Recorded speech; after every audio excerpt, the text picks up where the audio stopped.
ఎవరైతే ఈరోజు కోల్పోతున్నారు కుటుంబ పరంగా మానసిక ఒత్తిడితో సమస్యలతో ఆశ్చర్యమైన కార్యములు ఈ బలమైన సందేశం ద్వారా మోసుకొని పరిగెత్తుతుందా. వివాహం లేని బిడ్డలకి వివాహం జరుగునుగా, ముయ్యబడిన ద్వారాలు తెరవబడునుగా. ఆశ్చర్యమైన కార్యములు జరగబడునుగా. అయ్యా మీకు వర్తమానం ఇచ్చిన దైవ సేవకులు ఎవరికరం పనిచేస్తున్నారు, వారి కుటుంబాలు, వారి పరిచయాలు, వారి ప్రేరణలు మీరు తోడయుందురుగా. అంచులు కలిగిన అభిషేకంతో బలముగా ఇంకా ఎవరి బిడ్డలు మీరు వాడుకుందురుగా. రాత్రి మొట్టమొదటి ఆహ్వానం నీకు పలుకుతున్న మెస్సయ్య, ఈ స్థలంలో మీరు వచ్చుదురుగా.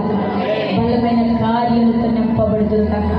వాతావరణం మీ స్వాధీనంలో వంచబడుదురుగా. కృప కలుగునుగా. ప్రతి బిడ్డను దర్శించి ఆశ్రయించమని నా నజరుని యేసు నాదుని పేరు అడిగి వేడుకున్నాము తండ్రి.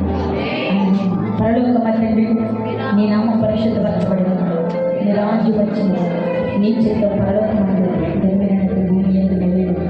మనల్ని దయచేసి మళ్ళా పనిచేసి క్షమించి మాయపడి క్షమించి మమ్మ శోధ ప్రపంచం. ఎందుకంటే రాజ్యం, శక్తి, మహిమ నిరంతరం నావు తండ్రి, కుమార పరిశుద్ధాత్మ ఇక్కడున్న ప్రతి బిడ్డకి, కుటుంబాలకి, ప్రయాణంలో చేస్తున్న